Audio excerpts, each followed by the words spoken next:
नमो भगवते वासुदेवाय। मोहिनी एकादशी। युधिष्ठिर ने पूछा, जनार्दन, वैशाख मास के शुक्ल पक्ष में किस नाम की एकादशी होती है? उसका क्या फल होता है? उसके लिए कौन सी विधि है? भगवान श्री कृष्ण बोले, धर्मराज, पूर्व काल में परम बुद्धिमान श्री रामचंद्र जी ने महर्षि वशिष्ठ जी से यही बात पूछी थी जिसे आज तुम मुझसे पूछ रहे हो। श्री राम ने कहा, भगवान, जो समस्त पापों का क्षय तथा सब प्रकार के दुखों का निवारण करने वाला व्रतों में उत्तम व्रत हो, उसे मैं सुनना चाहता हूँ। वशिष्ठ जी बोले, श्री राम, तुमने बहुत उत्तम बात पूछी है। मनुष्य तुम्हारा नाम लेने से ही सब पापों से शुद्ध हो जाता है। तथापि लोगों के हित की इच्छा से मैं पवित्रों में पवित्र उत्तम व्रत का वर्णन करूँगा। वैशाख मास के शुक्ल पक्ष में जो एकादशी होती है उसका नाम मोहिनी है। यह सब पापों को हरने वाली और उत्तम है। उसके व्रत के प्रभाव से मनुष्य मोह जाल तथा पातक समूह से छुटकारा पा जाते हैं। सरस्वती नदी के रमणीय तट पर भद्रावती नाम की सुंदर नगरी है। वहाँ धृतिमान नामक राजा, जो चंद्रवंश में उत्पन्न और सत्य प्रतिज्ञ थे, राज्य करते थे। उसी नगर में एक वैश्य रहता था जो धन धान्य से परिपूर्ण और समृद्धशाली था। उसका नाम था धनपाल। वह सदा पुण्य कर्म में ही लगा रहता था। दूसरों के लिए फौसला, प्याऊ, कुआं, मठ, बगीचा, पोखरा और घर बनवाया करता था।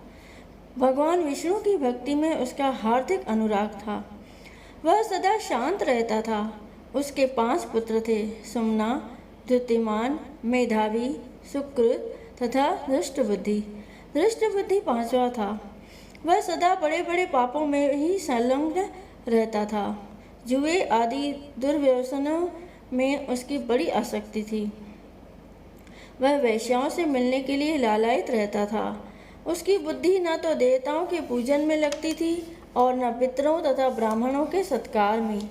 वह दुष्टात्मा अन्याय के मार्ग पर चलकर पिता का धन बर्बाद किया करता था। एक दिन वह वेश्या के गले में बाँह डाले चौराहे पर घूमता देखा गया। तब पिता ने उसे घर से निकाल दिया तथा बंधु बांधवों ने भी उसका परित्याग कर दिया। अब वह दिन रात दुख और शोक में डूबा तथा कष्ट पर कष्ट उठाता हुआ इधर उधर भटकने लगा। एक दिन किसी पुण्य के उदय होने से वह महर्षि कौंडिन्य के आश्रम पर जा पहुंचा। वैशाख का महीना था। तपोधन कौंडिन्य गंगा जी में स्नान करके आए थे। दुष्ट बुद्धि शोक के भार से पीड़ित हो मुनिवर कौंडिन्य के पास गए और हाथ जोड़कर सामने खड़ा होकर बोला, ब्राह्मण द्विज श्रेष्ठ, मुझ पर दया करके कोई ऐसा व्रत बताइए जिसके पुण्य के प्रभाव से मेरी मुक्ति हो। कौंडिन्य बोले, वैशाख के शुक्ल पक्ष में मोहिनी नाम से प्रसिद्ध एकादशी का व्रत करो।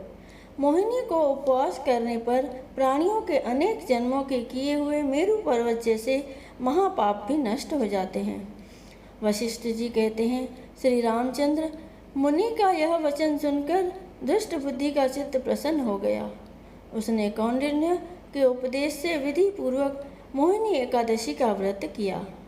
नृपश्रेष्ठ, इस व्रत के करने से वह निष्पाप हो गया और दिव्य देह धारण कर गरुड़ पर आरूढ़ हो सब प्रकार के उपद्रवों से रहित श्री विष्णु धाम को चला गया। इस प्रकार यह मोहिनी का व्रत बहुत उत्तम है। इसके पढ़ने और सुनने से सहस्त्र गौदान का फल मिलता है। बोलो श्री कृष्ण भगवान की जय। बोलो विष्णु भगवान की जय।